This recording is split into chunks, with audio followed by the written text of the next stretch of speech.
Hello বন্ধুরা, কেমন আছেন সবাই? সুদীপা সিম্পল লাইফস্টাইলে আপনাদেরকে স্বাগত। তো আজকে আমি একটা অন্যরকম ভিডিও নিয়ে এসেছি। ভিডিওটা হচ্ছে যে মানুষের এখন আর্থিক দিক থেকে, শারীরিক দিক থেকে, মানসিক দিক থেকে কিন্তু সবারই কিন্তু খুব প্রেশার থাকে। তো আজকে আমি বলবো গ্রহ নক্ষত্র কিছু কাজকর্ম। তো প্রত্যেকটা মানুষের জীবনে কিন্তু সুখ দুঃখ লেগেই থাকে। তো আমি যতটুকু জানি আমি ততটুকু আপনাদের সঙ্গে শেয়ার করব যে কিভাবে আপনারা রাশি গ্রহ নক্ষত্রে ঠিকঠাকভাবে রাখবেন। তো আজকে আমি বলবো যে প্রত্যেকটা বাড়ি, হিন্দু বাড়িতে কিন্তু পুজো পার্বণ 12 মাসই কিন্তু লেগে আছে। তো তার ক্ষেত্রে কিন্তু আমাদের নক্ষত্র গ্রহ কিন্তু সবার ঠিকঠাক চলছে না, সময়ও কিন্তু সবার ভালো যাচ্ছে না। তো আমি ওই জন্য আজকে আপনাদেরকে কিছু টিপস দেবো। তো এই টিপসগুলি আপনারা পালন করুন, দেখবেন অবশ্যই কিছু না কিছু ফলাফল পাবেন।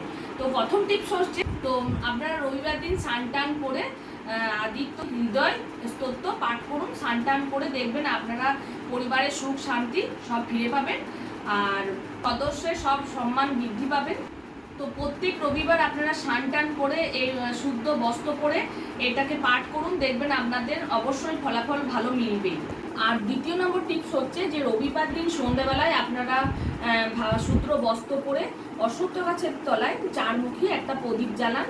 এতে মা লক্ষ্মী সন্তুষ্ট হবে এবং আর্থিক দিক থেকে আপনারা উন্নতি পাবেন আর অনেকটা সংকটমুক্ত হবে। তো তৃতীয় টিপসটি হলো যে রবিবার দিন আপনারা যখন স্নান করবেন, তো স্নানের জলে একটা লাল ফুল, লাল চন্দন আর জাফরান, এলাচ মিশিয়ে আপনারা স্নান করবেন, দেখবেন এই দিক থেকে, আর্থিক দিক থেকে আপনাদের অনেকটা সংকটমুক্ত হবে, পরিবারের সুখ নেমে আসবে আর জীবনে দুঃখ কষ্ট সব দূর হবে। তো চতুর্থ নম্বর টিপস হচ্ছে যে রবিবার দিন আপনারা পিঁপড়েকে চিনি খাবেন, তাহলে আপনাদের আর্থিক কোনো জটিলতা চলতে থাকলে এই টোটকাটি আপনারা করুন, এইটিতে আপনারা উপকার পাবেন।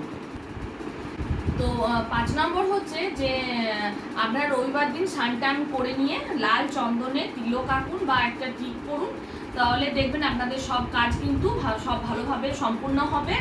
আর আপনারা যে কোনো কাজে বেরোনোর সময় একটা লাল চন্দনের টিপ করবেন, দেখবেন সব কাজে কিন্তু আপনারা সফল পাবেন। তো কোনো কাজ যদি আপনাদের আটকে থাকে তাহলে এই টোটকাটি করুন, দেখবেন খুব ভালো হবে। তো 6 নম্বর হচ্ছে যে রবিবার দিন দরিদ্র ব্যক্তিদের তো তামার পাত্র আর গম দান করুন। জমি সম্পর্কে যদি কোনো বিবাদ থাকে তাহলে এটা মিটে যাবে, জিনিসগুলি দান করুন, তাহলে জমি সম্পত্তি সব জটিলতা দূর হবে। তো ভিডিওগুলো যদি ভালো লেগে থাকে, আপনাদের যদি পছন্দ হয় ভিডিওগুলো, তাহলে আপনাদের যদি কারোর কিছু বলার থাকে তো আমাকে কমেন্ট বক্সে অবশ্যই জানাবেন। এরকম নিত্য নতুন ভিডিও পেতে হলে আপনারা পেজটিকে ফলো করে রাখুন, লাইক করুন, শেয়ার করুন, কমেন্ট করুন, আর যারা নতুন নতুন সাবস্ক্রাইব করতে একদম ভুলবেন না। তো দেখা হচ্ছে আবার নেক্সট ভিডিওতে।